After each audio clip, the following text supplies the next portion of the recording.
Hey guys, welcome back. Thanks for stopping by. Hope everybody's well, and I'm glad that you decided to check in, have a look at the video.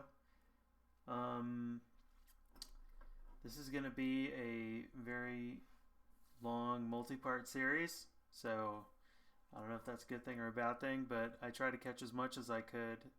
Some of the stuff is, you know, maybe not covered in the depth that you might want, and you might see some things that you have questions about, and you can always feel free to write a message or leave a comment or something and say, hey, I didn't see you do this, or there are parts that you left out. And as I go through it, I mean, a lot of it would have been redundant, and I feel like I had quite a bit of video content as it was, and so I was kind of like I was stuck between providing enough to sort of get the point across, and also like not having to edit 12 to 20 hours of video. I think I already had a lot, which is nobody asked for it, but anyhow, let's see.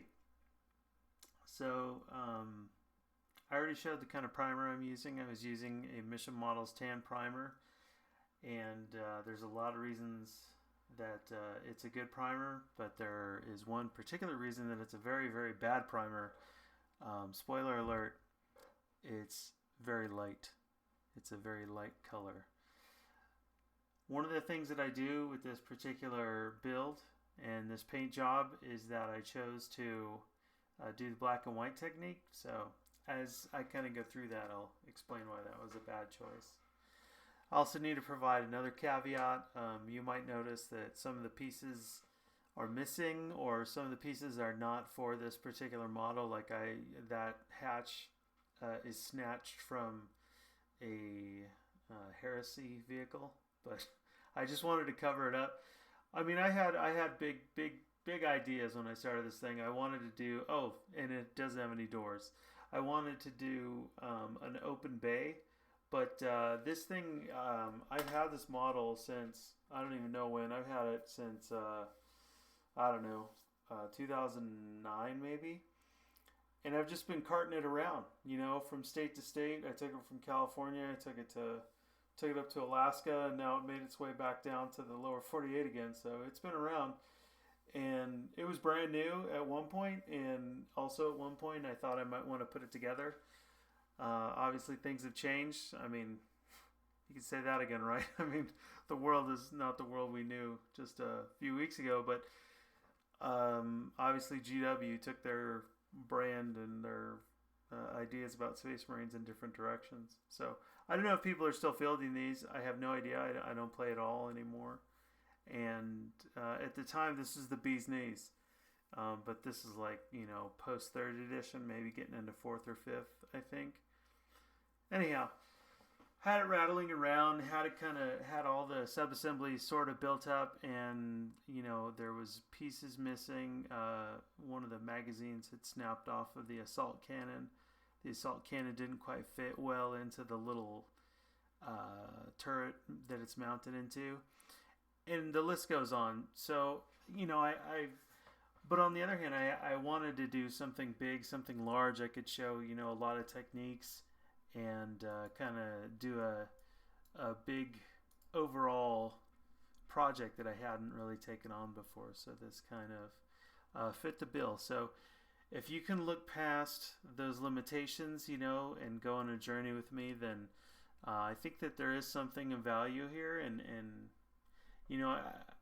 I believe that what I show, a person could take it and apply to a model that wasn't put together by somebody who was insane and was missing stuff and doing stuff like that. So anyhow, that's just one that's an explanation for what's going on. Okay, so you see the primer getting laid down, and obviously, I mean, we all kind of know how to apply primer. Mission models, I'll spend a minute since I have quite a bit of time to explain, is relatively new. I heard about them through Michael Rinaldi, of course, and they're actually, I believe, related to the Createx line of paints, and I believe this to be true because they've pretty much admitted it. Although I think what the situation is like they're kind of they're subcontracting the paint, or however you do it. You license the paint formula, and then you put your label on it, and then you sell it as whatever is what I think they're doing. But it's good paint, and it's kind of interesting in the way that you use it, because it has a couple additives, and there's some people have spoken about that online and how it's complicated and the system is too much to handle. The summary is that with this paint you should use the thinner and the paint in pretty specific ratios. It starts to kind of not perform as well if you go outside of those limitations. So usually what most people recommend is about 10 drops of paint to 3 drops of thinner. And if you're not using a primer, and I'm not sure if you can use a poly with the primer. They have a poly additive as well, and the poly additive gets added to most of the paint also. So usually you add 10 drops of paint, 3 drops of thinner, and 2 drops of the poly additive. And the reason why I believe this is to be a Createx paint, or why I'm pretty sure that it is that if you look up the MSDS for the thinner, the Mission Models thinner, and also their Mission Models poly additive, it's the exact same thing as if you looked at the Createx. In fact, I believe for a minute the Createx logo appeared on the MSDS. I think they might have their own MSDS now. But if you look at it, basically the formula is exactly the same. The person that performed the test or filled out the MSDS form is the same person. He's like a doctor of whatever. He's some chemist or something. So anyways, that's why we believe this to be true. I've never seen anybody from their section of the internet like say definitively, yes, absolutely, this is Createx, but I mean, it doesn't really matter. I mean, like it's an open secret, and you can use Createx additives and thinners with the paint, so not too big a deal. Yeah, like I was gonna do an open build, but the front gate, the assault ramp was damaged. I put this together when I was a bit more of a ham-fisted builder. Not that I'm a great builder now, but I'm miles better than I was when I put this together. That's easy to say, right? The method that I've chosen to use on this tank, for those keen observers out there, you might be familiar with what's known as pre-shading, and this is a form of pre-shading. And one of the reasons that I did select the color of primer that I did select is because I'm using what's known as the black and white technique. So it's pre-shading, but it's like a little bit of a variant on it. And even at the time, like when I was doing this, I was like, you know what, I probably could have just done this from a black base and then highlighted upwards using gradients of gray, or various tonalities of gray. How do you say gray? I'm not sure what. Anyhow, the idea is that the guy whose book I read, his name is Diego Ruiz, or no, I'm sorry, Jose Luis Ruiz. I'll link his website. Point is that he does the black and white technique, so that's gotten a little bit of traction with Spanish modelers, and it's very similar to what we would call zenithal priming in the figure painting world. So you start from like a darker base coat, and then you build up gradients up to a white. The end goal is that you have like a nicely highlighted vehicle, and then you just mist on your base color, and you might want to adjust it a little higher, a little lower, using whatever your highlight colors are. And then that's basically the coat. So you use this very transparent layer of color and you're basing your black and white work with the color over it. You should get like a really nice gradient, nice highlights, doing a lot of the heavy lifting for you before you really need to do any of the painting or modulation using colors. I think it kind of works out to be about the same thing at the end of the day. whether you decide to do color modulation or you decide to do the black and white technique. I think in the hands of a skilled operator, either one can be good and have very similar results. With the black and white technique, it's a little bit more of a, I don't want to say thoughtful approach, but it's a more methodical approach. And for me, I would say on this build in particular, like I'm thinking about how I'm going to be highlighting. I'm thinking about how I'm going to be weathering. And while I'm doing all of that, or I mean, while I'm doing the black and white base, I mean, that's kind of like I start planning how I'm going to attack the model during that portion. Although the author recommends that you hold your vehicle under a light and then you shine the light down over it, and then all of your shadows and your gradients that you get, that's kind of, you're going to take a picture of it in all different angles, and then that's going to be how you're going to do your black and white base. So I did do that. I don't know, I never referred to a picture while I was doing it because I kind of just used the contours of the model and the light that was above me to do the painting.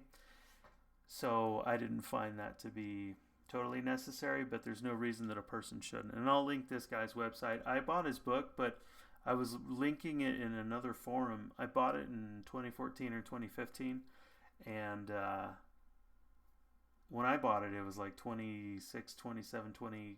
It was like around $30.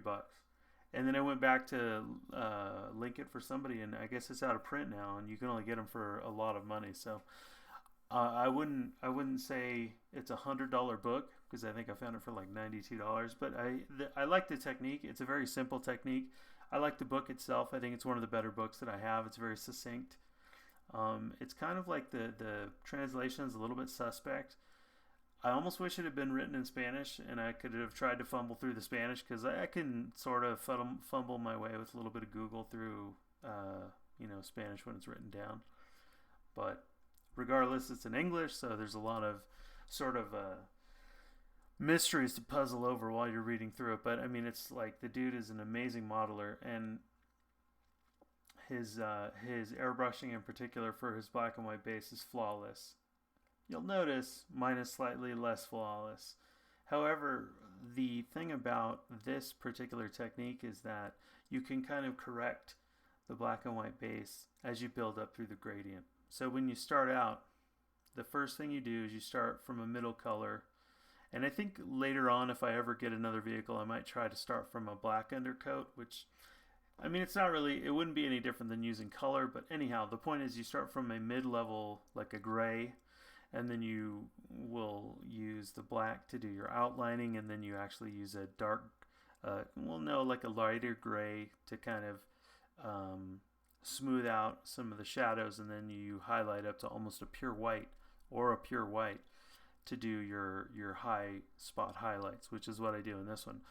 He lists at times that he does up to 5 stages of gray. I think if I have more Tamiya paint, I might try to mix up my own grays, but honestly, I think it'd just be quite a bit easier to buy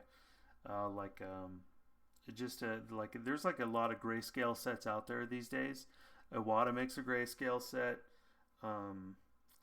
Gaia Notes, which is a lacquer brand from Japan, they make a grayscale set. Or do they? They have a lot of grayscale colors. And Createx has a grayscale set, but I'm not a huge fan of theirs anymore. I would probably buy the Iwata one. If I was going to buy a grayscale set, I would buy the Iwata Medea Calmart grayscale paint set. Okay.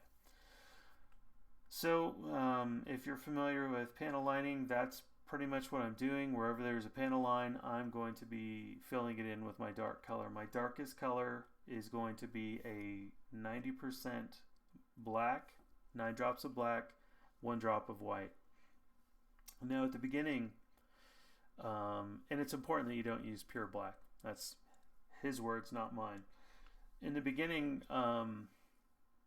I was using Createx paint, and I mixed up like a detail, one of the wicked detail colors, detail smoke black or something, with I believe my Iwata Medea opaque white. And I must have been feeling like really confident or really high on my own brand, because I normally do not use those paints nowadays. Like nowadays, if I'm going to be doing airbrushing, just for my own sanity and the few little follicles of hair I have left, I stick to solvent-based paints.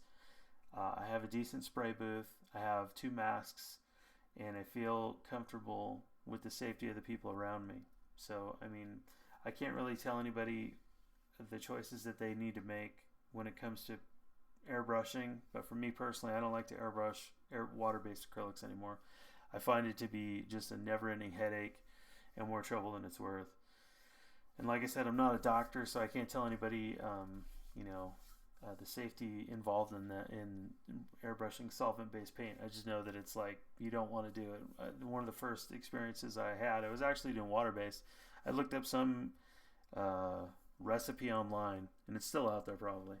And some guy was like, you mix a third of distilled, or 2 parts distilled water, 1 part window cleaner, 1 part denatured alcohol, and 1 part pure isopropyl alcohol. And at that time, I happened to be in Alaska, and you get 99% there. So I mean, I had pure isopropyl, some denatured alcohol, and I was just going at it in a closed room in the apartment I was staying in downstairs, and it was in the middle of winter, and the windows are closed. I didn't have a mask on, and I was just going at it. And then all of a sudden, like, I just emerged from this concentration, and then my head is pounding, and I'm like dizzy, and I'm like, the room is kind of flexing around me. I'm like, oh my God, I need to get out of this room. So I got out of the room, I got to fresh air, and I immediately felt better. And I was like, I need to buy a mask. So that's just a long way of saying that solvents are serious business. And, you really gotta do your homework, and you have to make these choices for oneself. So sorry, that's kind of a cop out, but I'm not qualified to give advice. So anyhow, I think I'm still doing Createx. I think I'm still doing stage 1, and I'm just going around the model. At some point, probably when the airbrush changes, I'm going to switch out to Tamiya and put myself out of my misery, because doing the panel lining with Tamiya is just so much better. And Tamiya is it's kind of like it's an alcohol base or a hybrid base of paint. You can thin it with water, you can thin it with air thinner, you can thin it with lacquer thinner, and as you go up in the hotness of your thinner, as you get more aggressive, you go from water to X20A, which is their acrylic thinner, all the way up to like their lacquer thinner. The performance improves, as you get more and more higher up the toxicity ladder. So they're pretty good. I bought some Guy notes recently too, and they've got a ton of bad stuff on their label. But long story short, it's super unpleasant for me to airbrush acrylics. And there's there's always going to be somebody out there who it works perfect for them and they get amazing results. But I don't know. There's the examples that I see when people say that is usually not that. Now I know that there's a lot of guys that work for Vallejo that use this stuff, but I'm not really sure. Like I've watched, who did I watch? I watched an old video of this builder named Scratch Mod, and he sprays it, but a lot of times people are spraying it at higher PSIs than what's normally recommended. So a lot of people will tell you, you should thin to the consistency of milk at 15 PSI, and then everything's going to be fine. Well, I've literally never been able to do that. So we did our pre-shade. So what? What's the big deal? Why do we even care? Well, now we're getting into the meat of the matter. I am going in with my second highlight, or should I say my first highlight. This is a gray color. This is going to be 80% white and 20% black. We're going to use this to cover up any of the areas that are going to be like a mid-tone type color, and we're going to prepare for our highest highlight. Now my base color is actually lighter than my middle gray tone, but not to worry. The only thing that you need to be aware of, like in this case, you probably want to cover up areas that are going to be in deeper shadow with your gray tone. Otherwise, you're going to have kind of like patchy, weird highlights in the wrong place. So, for example, if you look at the middle of where both of those turrets are, if I were to leave the middle of that lighter and then highlight closer to the edge towards the front, you'd have like a dark edge near the rear of that turret area, and then a lighter area at the front, and then maybe a gray bar going across the middle, or likewise along either side of the sponsons, or I don't know what you call those, the pontoon areas on the Land Raider, where the long rectangular things where the tracks are. Point is, you want to keep in mind your highlights and your shadows. So maybe, if this is your first time and you're not comfortable with this, you might just stick with like a pure zenithal. I don't know. I imagine if you're going to dabble in this, you might have been airbrushing for a while. At least you're familiar with some of these concepts. So, yeah. Anyhow, one of the really nice things about this particular technique is we can kind of cover up some of the sins of our past, and you can see there where the thumbprint got marked. I'm kind of using the gray to sort of slowly blend it out, and I'm thankful for that. Unfortunately, in later steps, when I've got blue, when I've laid down my blue color and then I start getting thumbprints on it again, yeah, that's a whole nother story. I swear I tried to be so clean with this model, and it was like the harder I tried, the more I got gold thumbprints, I got silver thumbprints, I got random rust everywhere. It was just, there was a lot of stuff that kept appearing. I think I show some of the ways in which I recover. I don't know if I got all of them, because quite frankly, I was just tired of it, and I was like, I tried to fix the first one, the first of many, which was the gold print. And there was a big, gold splotch right in the middle of one of the front sections, right by where the omegas go. And so I spent some time. I cleaned it up. I used Vallejo airbrush thinner, which you can use to kind of remove water-based acrylic. Probably Vallejo, but it really works on any water base, and it'll lift it up. Unfortunately, if you spray water-based acrylic all over the model, then it'll also lift that up. Now, it actually does work really well over lacquer. That's another plus for lacquer. One of the reasons I like it is because if you do a lacquer base or a lacquer primer, even if you rub some of that Vallejo on it, you're going to have to work really hard to get it up. And really, it's probably more friction than anything that's bringing up the paint, but maybe the butoxy ethanol does a little bit on the lacquer. Some of the lacquers have that to butoxy in them. Anyhow, you see that streak that I put by that vent? Now, that wasn't the most refined, I am sad to admit. Like I said, like, my airbrushing is not where I want it to be, but it's good enough that I can kind of cover up what I did before. Like, there's really, every time I do this, I'd say I probably would have done this technique now. Maybe this is probably my 5th or 6th time, and I've been trying to paint models for, I don't know, when did I start making these vids? Maybe a year or two before I started making these vids. I was getting serious. It was when I was in Alaska, and in the winter I got a lot of these books, and I was like, gosh, I want to try this. And I started trying different techniques, but I was kind of bouncing around a lot, because if I keep doing the same thing over and over, I get bored. But this particular technique, it gives, in my opinion, the final result might not be the most realistic, and that's a whole different conversation. And if you want, there's lots of Facebook groups that you can go to, and you can argue about people infinitely or indefinitely about what's realistic, what isn't realistic. But me personally, like, I want an attractive model. I want an eye-catching model. If it's not super realistic, or it's not, like, because, like, honestly, like, a lot of times when I think people say that, they might mean it, but, like, the models appear flat to me and uninteresting. So, and that's not to say that that's the wrong way to do it. I guess you have to say, right? You have to like make all these, kind of excuses about why, you're not saying it's bad. Me personally, I don't care to paint that way. I think that I want a lot of contrast. I want a ton of contrast. The more contrast, the better. And I think, I want to say it was Roman Lapat or one of those guys on Massive Voodoo. They were just like, jack the contrast. I read this is like 2009, 2010. They're like, jack the contrast well beyond the point where you think that it needs to be. Like, just take it to a crazy extreme.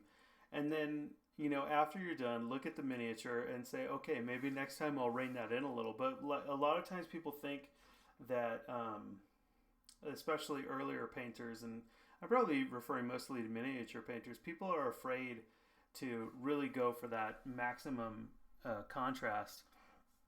And the thing is that you will end up with not quite as much as you think, and especially on a model like this where I'm going to go super hard, and I'm going to, like, when you see the final result, this is not a realistic finish. This is just like a finish where I'm just like, I'm throwing the book at this thing. Now I still held back a little bit because I didn't want to go insane with the pigments, and quite frankly, as I was getting towards the end, I mean, I don't know, I still haven't counted, but I've got probably north of 12 hours of footage, and I could have kept her. I mean, there was like stuff I didn't record. There's like stuff that just, I mean, I spent hours doing oil paint weathering without even filming because I was like, it's a huge model. So, I mean, when you buy something like this and you take it on, I was telling my wife, like, I'm always looking forward to the point where I get to weather it. Like, when I first get to start putting the oil paint on and I start like bringing out little cracks and little, the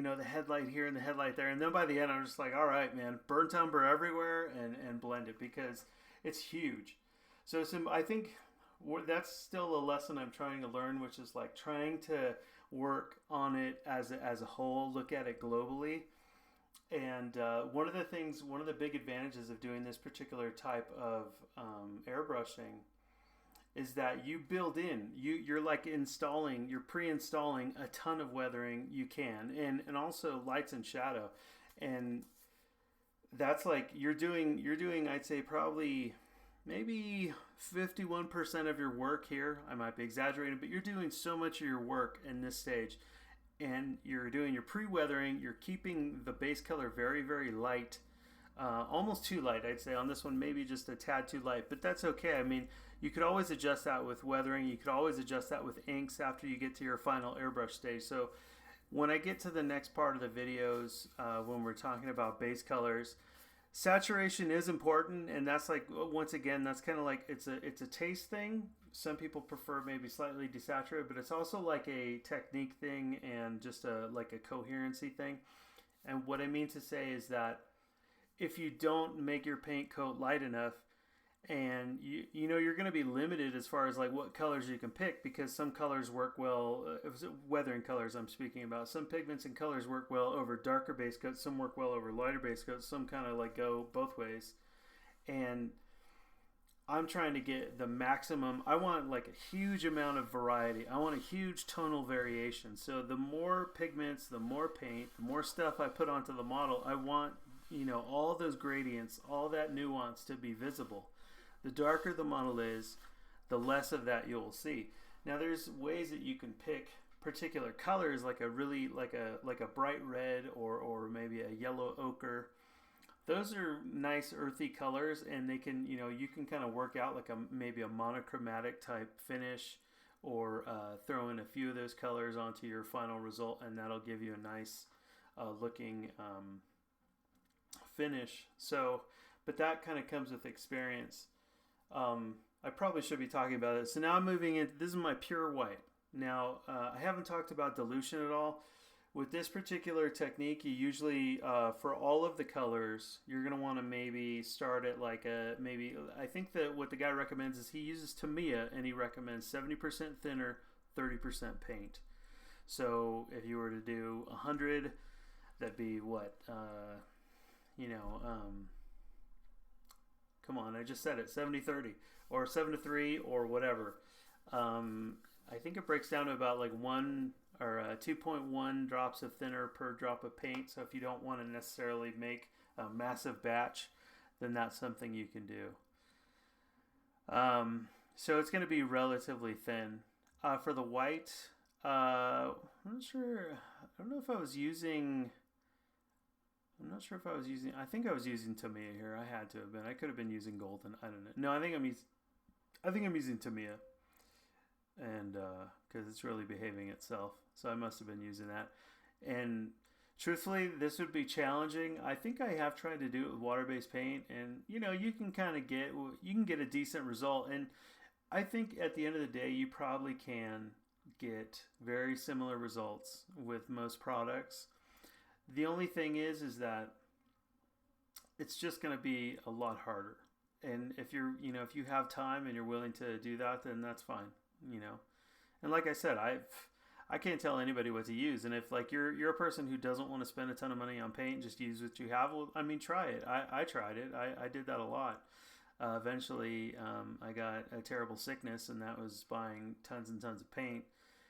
Way more than a person could ever use in a lifetime, and now I've got like just a giant mound of it. I mean, I let my kids use GW paint, and GW is by far the most expensive per capita, and they just dump it out onto the pallets, and they go to town, and they end up throwing away about 90% of it. I'm just like, at once I'm like, yeah, I want to get rid of it, but then again, I don't want to. It's like liquid gold. I don't just want to dump it out all over the place. And I'm like, oh, are you sure you need that much? Whatever, snake bite leather or whatever. I don't think they make that anymore. So anyhow, so now you see I'm using shielding. Just a quick note on the shield I'm using. It's actually what's called a dental prep pad. You can get them on Amazon. They're like $3.99. I think I got the smaller size, and I'm glad I did. I was about to buy the larger size. They're huge. I could have cut it up. Anyways, it's just a piece of paper. It's coated with like a poly kind of treatment on both sides, so it's slick. Stuff doesn't stick to it. Dentists use it for like mixing up acrylic or just stuff that epoxies that they put on teeth and that kind of thing. That's what it's for. Just kind of, it really works out well for modeling. And you saw there, I don't know if I've done it. I probably have done it in other places in the videos, but I usually do like maybe a couple quick little blend layers between colors if I think that maybe the blending isn't quite where I need it, or I mean, I might just be doing it out of habit at this point, but it just kind of, it's like a quick little unification thing so that your finish doesn't become too patchy. There's always the problem, or there's always the chance that when you do super intense or super regular panel lining, when I say regular, I mean like you're doing it on every single panel line, or you're doing it in a very recognizable pattern. There is a chance that is going to, I mean, you want it to show through your finish a little bit, but it can be kind of artificial at times. So there's like a fine line, and that blend layer kind of like, it's just sort of smoothing that, knocking that down a little bit and bringing everything together. You can try it or not try it. It's just something I do, but like a lot of times, that's one of the things, like when you first start airbrushing, every time you screw up, it's like a crisis. You can see I screw up on this thing a bunch. Like there's fish eyes everywhere. There is stray lines. Like when I was using the shield in particular, I got a little happy with the paint, and then there's like a nice clean white line going right across the middle of a panel. And that can be fixed later on, and only experience will kind of teach you that, but it's not necessarily something to get too bent out of shape about. And a lot of times, like especially with tanks, put a scratch on it, put a chip on it, throw some mud on it, you can definitely recover from that kind of stuff. So never think that like you're in a position that's completely untenable. Now if you start like, I don't know, breaking pieces off, or the model cracks in half, yeah, you got problems. But in general, like, I mean, I can't even tell you how many fish eyes I got while I was painting. A fish eye is when you don't move the airbrush fast enough, or the airbrush paint is too thin, and then it kind of pulls out and it looks like nasty instead of a nice clean airbrushy blend. That happened to me, I can't tell you how many times. And with how many layers I end up layering over this tank, it's not really a big deal. And then when I finally apply my base color, my blue, that's going to do another round of layering, another round of blending. It's going to bring that finish together. And then if I decide to varnish, which I do on this model twice, I did one on camera, one off camera. I did a gloss coat on camera and a flat coat off camera. That is going to add more unification, more layering. And then when you start going in with like oil paints, and you start going in with pigments, and you start going in with washes and all the stuff that you're going to be doing, streaking, splattering, whatever. All that stuff is gonna add character. So something that seems like it's like a huge crisis or a huge tragedy might be like, you know, a happy accident at the end of the day, right? So just be kind to yourself and be patient. That's one of the things, like, and I'm saying this a lot for myself because, like, of course, you know, I put a lot of pressure on myself when I'm modeling. It's supposed to be fun, right? So then when you're painting, you're just like, oh no, it happened again. Like when I got that massive thumbprint, the black, and then later I got another massive thumbprint, and then later I'm gonna go through it again. I got the black on it. I got 2 different gold thumbprints. I got like silver everywhere, and I just left that on. I was like, I'm tired of fixing it. Later I got rust just out of the blue. Just rust appeared somewhere. So really, maybe that's like, maybe I should be like taking it to heart and be a little bit more careful while I'm painting. But either way, you just got to learn how to roll with the punches, I guess. And there were a lot of punches to roll with on this one, let me tell you guys. So I'm finalizing this. A lot of the work that I'm doing on the exhaust is kind of, that's neither here nor there. I ended up doing something different with the exhaust. Not a big deal. I'm really happy with the way that rear part turned out. And that wasn't necessarily the black and white technique on those 3 little panels at the back of the tank, but they're perfect for that type of shield technique where you just do the edge and then you move it up a little bit and you do the next edge and then you do the one on the other side. So I think it works. It's not necessarily like in line with the rest of the model, but I think that it works pretty well. And then I kind of extended it across the lower panels too. So I think it worked out overall. All right. So I guess some final thoughts. Oh, look at this. Here's another little foreshadowing. I'm going to fight with that door probably 3 or 4 times. Then eventually I'm just going to glue it.